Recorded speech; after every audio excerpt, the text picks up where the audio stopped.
Bonjour à tous, c'est Gilles Mansillon, Namasté, et je suis très heureux de venir à vous aujourd'hui. Je vous remercie pour votre présence. Je voulais aujourd'hui venir, j'ai traversé de l'autre côté de ma fenêtre pour pouvoir profiter de cette magnifique journée, me retrouver dans la nature en compagnie de ces arbres, ces oiseaux, ces esprits de la nature qui sont là autour de nous. Et donc bien sûr c'est pas très facile de présenter de la peinture ou parler d'art dans un univers de nature, mais bon, car la nature est un art vivant, un art qui est toujours en évolution, qui est toujours conversant, mais seulement il faut ouvrir nos sens pour arriver à connecter et à converser avec la nature, car il y a toujours des forces invisibles qui sont là présentes et qui sont là pour améliorer notre sensibilité, notre bien-être. Et donc c'est très important de continuer à travailler avec ces forces naturelles, si possible tous les jours, trouver un moment pour aller dans la nature, pour aller connecter avec ce monde naturel qu'on a quelque peu oublié quand on a créé toutes ces villes, et donc on s'est un peu enfermé. Le monde naturel s'est retrouvé à se retirer, et donc c'est plus difficile de reconnecter avec tout ça. Mais bon, on est en train de vivre un éveil collectif, et donc cette ascension que nous nous préparons à faire est un travail collectif, un effort inconscient ou conscient, et nous participons tous, nous sommes tous une partie intégrale de ce qui se passe ici sur Terre, même si bon, dans le monde de l'illusion, certains ont plus de place que d'autres, certains ont plus d'importance que d'autres. En réalité, nous sommes tous égaux par rapport à l'univers. Et donc vraiment tout ça est à propos de vous, c'est-à-dire c'est vraiment si je suis là, c'est pour vous, c'est pas pour moi, c'est pas, enfin si, nous sommes un, et donc c'est juste pour pouvoir essayer de connecter avec ce moment présent qui fait que, et garder cette présence active dans le moment présent, c'est-à-dire pouvoir effacer toutes les mémoires qui sont derrière nous pour pouvoir vivre la vie comme une toile blanche. C'est-à-dire que le passé a tendance à nous ramener tous les jours, à nous répéter les mêmes choses, jusqu'au moment où on peut transcender nos propres schémas mentaux. Et donc il est parfois nécessaire de trouver des distractions à nos distractions, car le monde est un monde de distraction. C'est un monde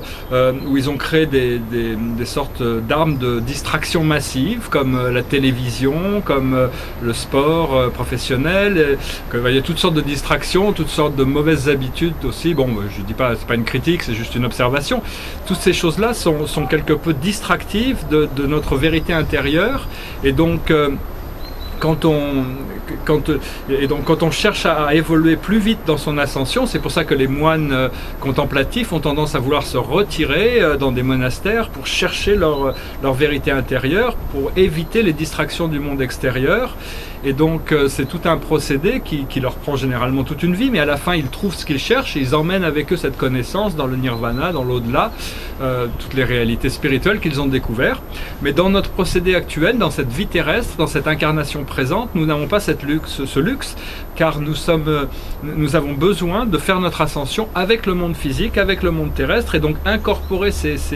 choses, recevoir, voir que tout ce qui peut être considéré comme le bien et le mal n'est que de l'amour, différentes fréquences de cet amour, différentes offres vibrationnelles, et donc c'est à nous de choisir ce qui nous intéresse, et donc et de comprendre ce qui est acceptable pour nous et ce qui ne l'est pas. Donc savoir, au plus on peut rester en connexion avec ce qui est vrai pour nous, ce qui est autorisé, ce qui est acceptable, ce qui est voulu, au plus notre voie sera facile et libre de souffrance et de lutte permanente, parce que l'esprit mental a tendance à vouloir toujours nous projeter dans des schémas répétitifs jusqu'au moment où on peut les transcender, comme dans le film La Matrice, quand Neo à la fin découvre son unité avec le programme, toute la vérité s'effondre et il commence à pouvoir voler dans les airs, faire toutes sortes de choses qu'il ne pouvait pas faire avant, juste parce qu'il a compris quelque chose. Et donc tout cet accès vient en fait de notre connexion cérébrale, c'est-à-dire réconnecter l'ensemble de notre cerveau pour pouvoir nous connecter à tout l'univers énergétique dans le monde de l'invisible, qui est en réalité la force qui est supportive de toute cette réalité matérielle de fréquences vibratoires qu'on appelle les atomes et les particules. Et donc vraiment je vous remercie d'être partagé ce petit moment avec moi. J'espère que on va pouvoir travailler ensemble pour pouvoir créer un monde plus libre, plus fluide, plus heureux pour tous, et donc et aussi pour libérer la nature, car les plantes, les animaux, les minéraux, tout ça sont prêts à faire leur ascension. C'est juste l'humanité qui s'accroche encore à des vieux systèmes, mais tous ces systèmes sont sur le point d'être transformés par notre volonté collective. Et donc c'est vraiment très important que nous participions tous consciemment, avec la foi, avec l'espoir, avec la confiance, de savoir qu'il y a une force supérieure qui vient de l'intérieur et qui nous guide toujours vers quelque chose de meilleur.